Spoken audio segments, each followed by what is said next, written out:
tobanka xayawaan ee jannada geli doona.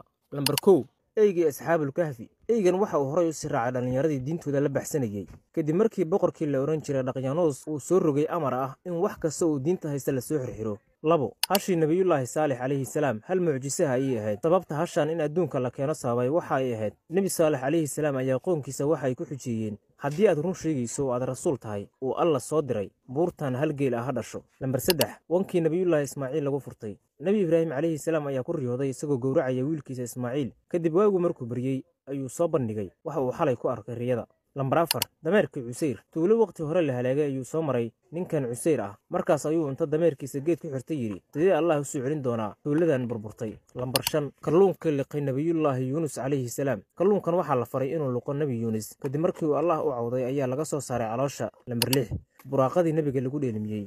waa xayawaan sida baqasha camal ah wejigeeda waa weji bini aadam. habeenkii nabiga qaadaysay ayay dalbatay inuu ku daro dadka u shafeeci qaadi doono qiyaamaha waana uu ka aqbalay nabiga naxariis nabadgelyo korkiisa ahaatee. Lambar 7 dibigii nabi ibraahim malaa'igta uu ku marti qaaday. waa malaa'igtii u socday halaaga qoomkii nabi lood calayhi salaam kadib martiqada ayuu u sameeyey markii uu arkay inaysan gacanta la gelinin raashinka waa uu ka shakiyey kadib ayayna isku sheegeen inaysan wax cunin malaa'igna ay yihiin loo soo diray halaaga qoomka nabiyullaahi lood calayhi salaam. Lambar 8 waraabihii la hadlay nabi yacquub kadib markii nabi yuusuf walaalihiis ay yiraahdeen aabbow yuusuf waraabo ayaa cunay waana u qaadan waayey nabi yacquub. habeen barka ayuu u soo baxay dhulka kaymaha leh waxauna la hadlay waraabayaal badan oo uu ku yidhi allah baan idinku dhaariyey wiilkayga maadinka cunay waxayna yiraahdeen haddaan waraabayaal nahay ma cunno hilibka ambiyada waana laga xarimay. Lambar 9 hududkii nabiyullaahi suleymaan u soo warramay. wuxuu nabi suleymaan u keenay xog ku saabsan inay jirtay boqortooyo naag u taliso oo qorraxda u sujuuda. Lambar 10 ushii nabiyullaahi muuse calayhi salaam